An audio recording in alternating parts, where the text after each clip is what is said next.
Bagong bulan, bag-o na usab ang atong theme. Ang atong tema nini nga bulan sa Septembre is maintaining spiritual discipline. Muna nga atong uluhan sa mensahe nining kabuntagon is the importance of spiritual discipline. Continuation sa mga nangagi nato nga mga mensahe, dako kay kini og contribution sa atong pagkinabuhi, labi na gyud sa atong pagtubo diha sa atong Kristohanong kinabuhi. Spiritual discipline, ang meaning ani is tanan nga mga practices nga makita nimo sa Biblia nga makapromote sa atong spiritual growth, sa atong pagtubo diha kang Ginoong Hesukristo, mao kana ang gitawag nga spiritual discipline. Dako kayo kahimuan tungod kay this is the means of accomplishing God's purpose. Huwag nilaing pamaagi nga kita mutubo, makabot ang katuyuan sa Ginoo,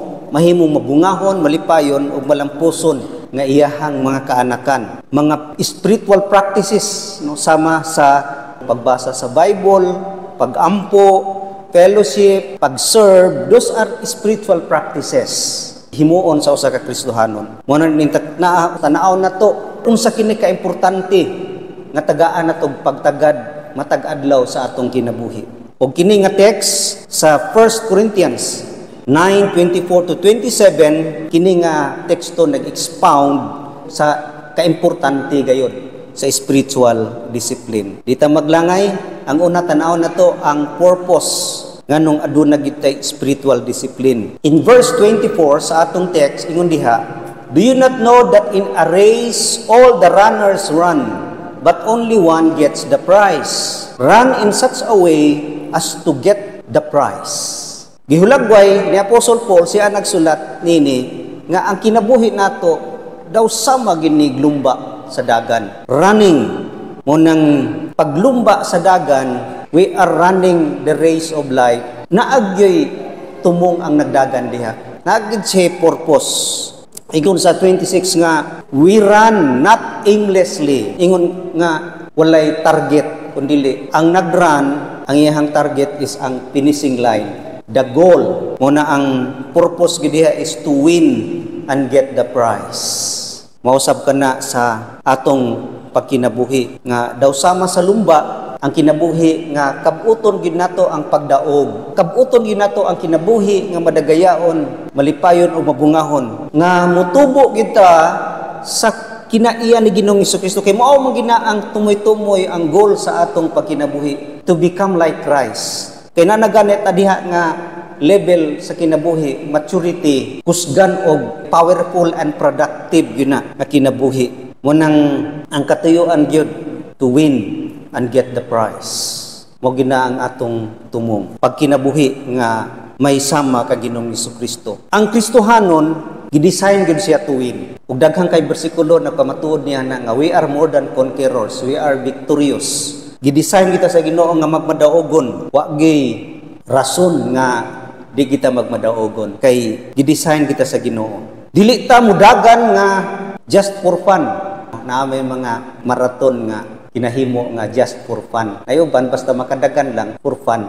Pero dinhi ang gipasabot ni Apostol Pablo, dili kita mudagan nga just for fun. Mudagan kita nga kabuoton gyud no? Kay kanang fun run, enjoy naman na. Wa man na nagtan-aw sa prize. Wa na nagtuyo nga mudaog. Sa atong pagkinabuhi sa Kristohanon, dili na siya suggestion ni Paul kundi imperative, importante gyud kinahanglan gyud ka mudaog. Kinahanglan gyud ta mukabot sa pagkahingkod, maturity, having the image of the Lord Jesus Christ, the character of Jesus Christ. Mo nang kinahanglan kita mudaog ug makabot nato ang ganti. We are not competing against each other. Kini nga lumba pod di ginato ni ipareha pod og lumba nga sa kalibutan nga. We are competing each other. We are against sa mga obstacles, mga babag, mga physical and spiritual obstacles nga mupugong ka nato, nga makabot nato ang maturity, pagkahingkod, pagkahisama ni Ginoong Hesukristo. Mao na ang atong pakigbugno, katong bugnoon nato, katong mga babag, kay kini mga babag lisod kaayo pildihon. Mao kana ang una, the purpose is to win and get the prize. Ikaduha, musunod gining the preparation. Ang pagdaog o og pagkabuot sa ganti dili automatic. Si YOLO nidaog sa Olympic dili automatic.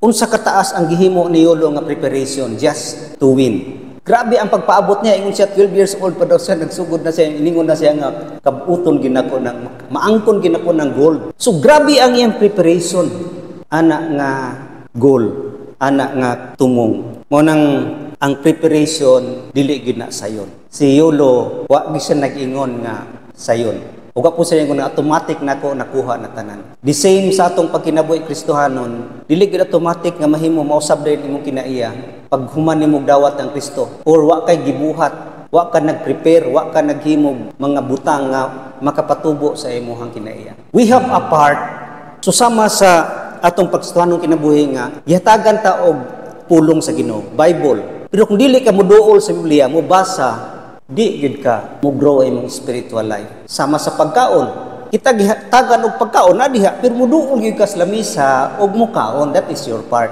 Pag di ka moduol og mukaon, di gid ka mudako, mutubo. Mao pud na sa ato sa Ginoo. It needs dedication and perseverance. Mo nang kinahanglan preparation. Og kanang preparation nga himuon sa mga Olympic player, grabe kayo na. They make sure nga ang ilahang body fitting to win the gold. Dili andam ang ilahang lawas pag-atubang na sa kompetisyon. Gi-shape ginalang lawas. Tanawan ang lawas ni YOLO. Mubo lang na pero timbagtika nga way parts, no? Shape nga grabe kaayo. Perfect nga. Mubo lang siya gyud. Grabe pag shape siyang lawas. Tungod kay ang tuyo ana, mahimo kang fit. Asa makakita tambok nga nidagan diha? Labi na sa 100 meter dash, di kita tambok maguyog-uyog na imong kuan, bagal kaayo, di ka kadaog. Mapud na sa atong kinabuhi nga i-shape gyud na nga ato ang kinabuhi, fitting to win the prize. Di ka kakabot gyud sa ganti nga ihatag sa the blessing nga ihatag sa Ginoo nga ang imong kinabuhi daghag mga di maayo excess spots. Mo nang if you want to finish well, kinahanglan kita pareha kang YOLO, kinahanglan gyud siya mag-exercise. Mag-exercise o balanced diet. Duha na ang kinahanglan, mahimo kang fitting, no? Sa una nagpilapil ko kaning mga kay basketball, no? Fit gyud ka. Agi ko anang grabe nga exercise. Kana yung rigid unya pagpugong pud kaon. Nay mga pagkaon nga dili angayan kay makuhaan ang imong fitness, no? Ako makauban kusog mo practice pero kusog ang pud mo inom. Kung sigarilyo pud, sayang kayo ang iyang stamina. Nag-practice pero makuhaan, sayang. Tungod sa nag-input sila sa lawas nga. Makaluya, sigarilyo makaluya, sa lungs mo na. Alcohol, makaluya. Mo nang kinahanglan yun exercise o kining balanced diet. Mo nang sa Kristohanong kinabuhi, unsa ni nga mga butang, exercise and balanced diet. Ingon diha, everyone who competes in the games goes into strict training. They do it to get a crown that will not last, but we do it to get a crown that will last forever. Strict training, mao kana ang gihimo ni YOLO. Mao pud na sa atong Kristiyano kinabuhi. Strict training, mao ning kinahanglan gyud og exercise and balanced diet. The right stuff, no, the right food. Unsa kini sa atong kinabuhi, i-apply sa atong espirituhanon nga pagkinabuhi, self-denial. Si Paul, giset aside niya ang mga butang nga makahinder sa iyang effectiveness sa pag-preach sa gospel. Nagsangyaw siya sa mensahe sa kaluwasan. Munang naglikay siya sa mga butang. Gidinay niya ang mga butang nga dili mahimong epektibo ang iyang pagsangyaw sa gospel, nga males ang iyang power of effectiveness. Mapud na sa pagkinabuhi nato as an athlete, naagid tay dili angay kaunon. I-deny nato atong kaugalingon to eat mga fatty foods. I-deny nato atong pagpalabi kaayo o kanang mga alcoholic beverages kay makapahinay gyud na. Deny, no? Mapud na sa Kristohanon. Self-denial is crucifying yourself. I-deny ganin mo lisod kaayo. Lisod, it's hard to deny sa mga butang ganahan gyud ka. Resist gyud ta sa temptation. I-deny gyud nato sa mga sensual lust, mga kanindot na labi magyud unta ikaon og litson nga tambok kay kanang panit ba, pero makahinay man sa imong taas man imong kolesterol mo hinay imong dagan. Manong usahay pugong ta. Mo na mga atlet unya na paghuman. Mo na si Pacquiao pag human nag-training, pag daog na grabe na kung night time nga wa na koy limit kaon. Mo na kinahanglan gyud og self-denial. Sa atong pagkinabuhi Kristiyanon, kinahanglan gyud og self-denial. Deny those unhealthy things. Sa atong pagkinabuhi, labi na mga atlet, unhealthy gyud nang excess fat. Mapunas to kinabuhi, unhealthy ka na mga various sins, mga sala nga naa ka nato kundi na i-deny, itanggalon nato, likayan, babag gyud siya sa atong pagtubo diha kang Ginoong Hesukristo. Yes, ma-enjoy ka sa mga butang nga bawal, pero it will hurt you. It will destroy you. O nang kinahanglan og self-denial. We are denying the body but feeding the soul. Muna nindot kayo. I-deny na to ang lawas pero ginapakaon na to ang atong kalag. O nang self-denial, very important kayo in preparing to be fit to win the game and get the prize. Ikaduha, magpare-pareho ra pud sila self-control. Taga na to patagad ka na ingon ni Paul diha sa verse 27. Ingon siya, "No, I beat my body and make it my slave, so that after I have preached to others, I myself will not be disqualified for the prize."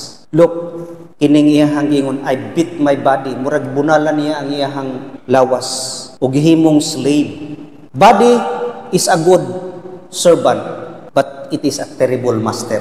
Kung mo na siya ni matuman. Mo na ingon si Paul diya, "I beat my body." Kay mahimo ning master, lisod kayo. It's hard, no? To beat the body. Lisod pildihon ni atong lawas kay muhari gud ang mga desire. Ganahan man gud ka. Pleasurable man gud, overpower gud ni. Sa mga nag-diet, sa ganyang experience di ba perting lisuda gyud, labi naglami ang sudan, say makalimot gyud mayon ba. Style na ko sa na mag-diet. Primero, kanang wa pa nag-diet, butag daghang kanon nya. Naghimog style kanang ana-ana na lang. Pero ihapon nimo ang ginagmay perti man gyapon daghana. Di gyud mapugngan, lisod no labi nagbag-o pa. Lisod gyud getting up versus sleeping. Lisod ang imong gusto mo mata na. Pero mapilde gyud ka sa lawas, di ba? Lisod gyud kaayo. It's hard to beat the body. Mao gina ang atong experience nga lisod gyud kaayo. Ang atong will, ang atong heart gusto, pero ang atong body dili. Mudakko gyud ang desires sa body. Nagset na tag oras mumatag sayo para mag-meditation, basa og pulong pag-ampo. Mapildi gyud hantod maabot na lang oras nga ting trabaho na. Nya mingon na pud ka aton lang ko sa gabi mag quiet time, magbasa Bible. Samot kay pag nag-Bible katugo na. Pilde gyud sa lawas. Unang it's hard to beat the body. Alcohol versus temperance, abstinence, lisod. No? Unang ingon si Paul diha, beat my body. Ako gyung himon nga slave ang body. Dili siya master. Unang kang Paul determined siya to beat the body. Self-control. Para kaniya, dili lang siya muhimo mga butang because feeling niya nindot sa yaha. Bisag dili nindot sa yaha. Bisag dili nimo feeling buhaton gid niya to shape his body. Si Yulo daghay mga butang diha nga di niya gusto pero kinahanglan gyud aron ma-shape ang iyang lawas. Lisod di alsa-alsa ang mga bugat kaayo mo abot og 20 counts, 3 repetition pating lisudan na no. Pero kinahanglan gyud na siya. Mao na we have to beat the body, to control the body, bring it to subjection ingon ni Paul diha. Kinahanglan mahimo gyud kong master sa akong lawas. Siya gyud ang slave, no? Ingon diha, make it my slave. Subject gyud siya kanako. Usahay ang body ang mahimong master. Tungod kay mas kusog ang atong appetite, kusog ang atong gana. Food and sex are slaves of the body, not the other way around. Sila slave. Remember, our body is temporary. Ang nature sa atong body, temporary. Temporary dwelling tent lang ni siya. Kinahanglan makahibaluta sa iyang weaknesses. Unang kinahanglan kita nga pildihon ang atong lawas.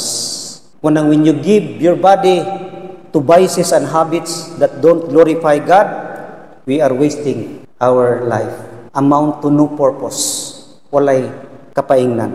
Kung tanaw na to si Apostle Paul, ang verse 19 to 23, mao gining nindot kayo sa life ni Paul. Sa the same nga text, no? Pero atong gikuha ra magud ang 24, 27. Pero from 19 to 23, Nag-ingon si Paul ani, "Do I am free and belong to no man, I make myself a slave to everyone, to win as many as possible.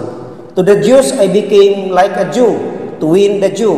To those under the law I became like one under the law, though I myself am not under the law, so as to win those under the law. To those not having the law, I became like one not having the law, though I am not free from God's law, but am under Christ's law, as to win those not having the law.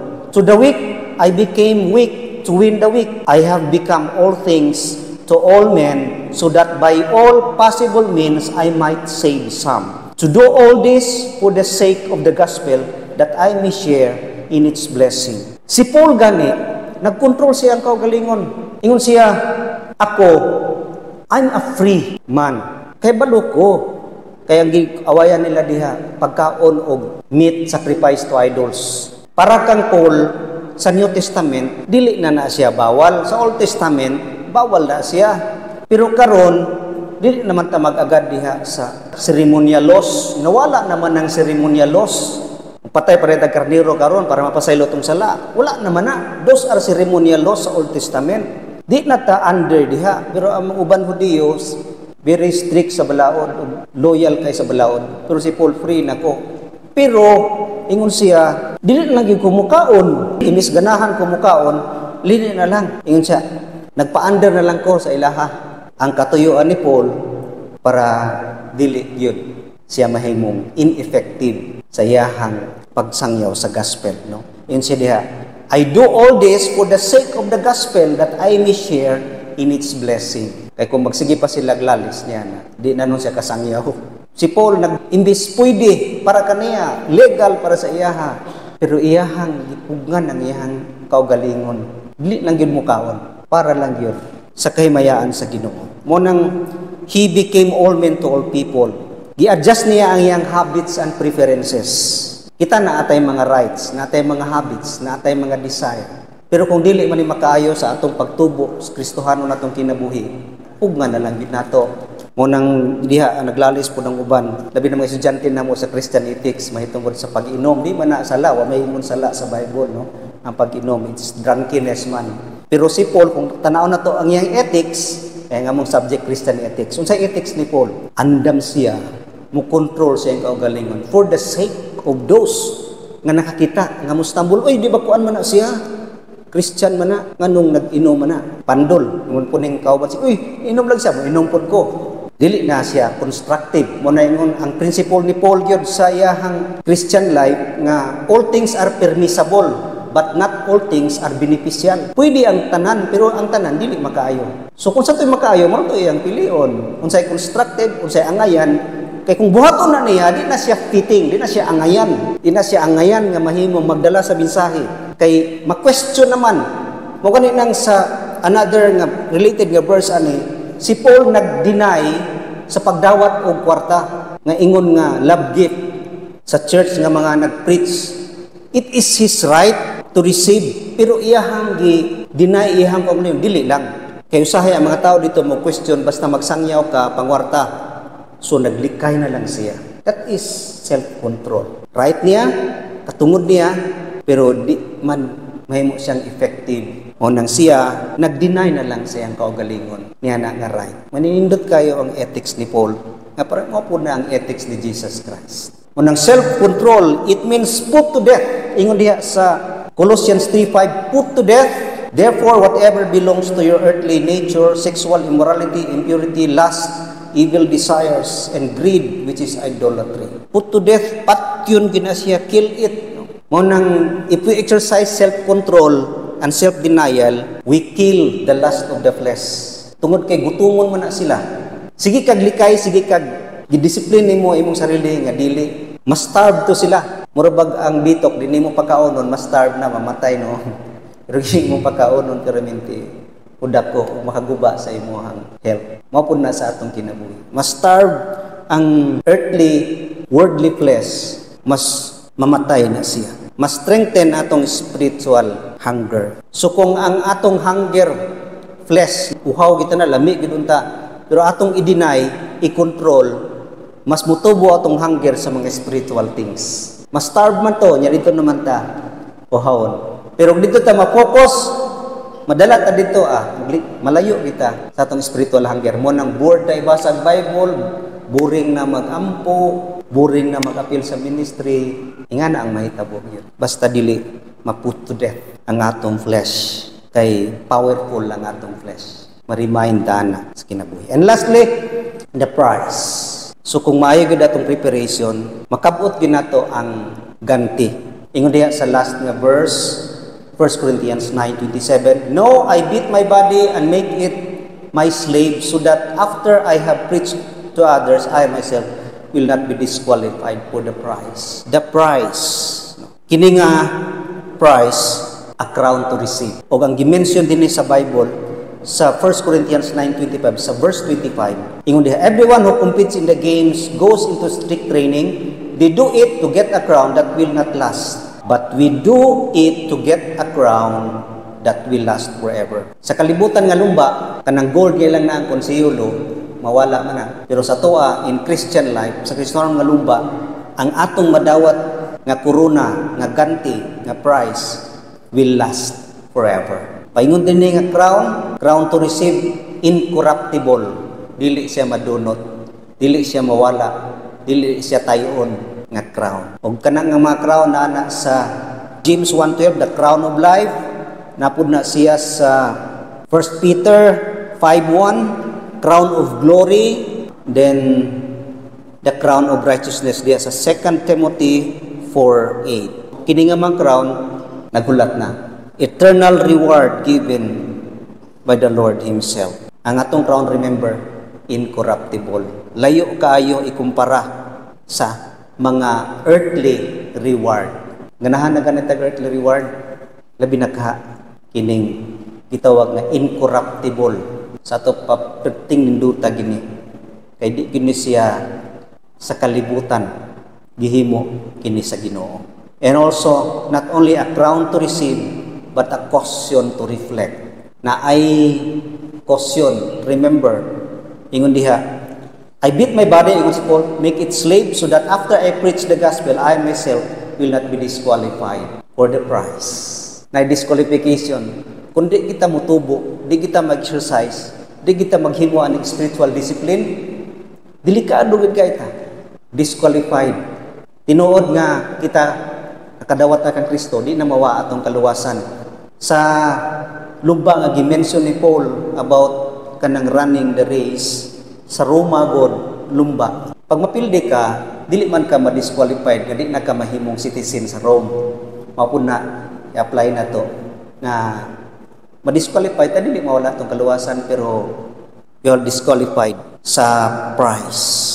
Ingon diha nga dili malus imong salvation, pero malus ang imong influence. Mawala imong influensa. Mo nang di ka effective, di ka powerful. Ug hibalo kita sa dangatan unya sa langit. Sa mga tao nga dili effective o dili powerful ang ilang pagkinabuhi dinhi sa kalibutan. Mo nang a caution to reflect. Then lastly, a classic example to resemble. Ingon si Paul sa verse 19, "Though I am free and belong to no man, I make myself a slave to everyone to win as many as possible." Si Paul nahimo gid siyang model. Nawala na si Paul, pero ang iyang ethics na pabilin karon, an example to follow. Mapud na sa itong kinabuhi, mao nang dako nga prize nga daghay, ingon siya diha, to win as many as possible. Mo na nindot nga kalipay nga dako nga prize nga atong kabuoton unya, bisag wala na tato natas langit, kay daghay mo follow sa atong footsteps. Pareha kang Paul, daghay ni follow siyang footsteps. Daghay na nga luwas tungod sa iyahang kinabuhi nga malampuson, mabungahon, malipayon, og nahimo kining daghay na panalanginan tungod kay iyang kinabuhi shape diha sa character ni Jesus Christ. Mo nang it's a challenge sa atong pagkinabuhi. This is the importance of spiritual discipline. Mao gid nga means sa kita tubo sa atong pagkinabuhi diha kang Kristo. And God created us. Himo kita nga muangkon niini tungod kay Di ta kaabot ana nga level, dili ta makaangkon sa panalangin, kamaangkon lamang kung makaabot nato kana nga level sa atong Christian life. It is a great challenge for the church, for all of us. Let's get in shape.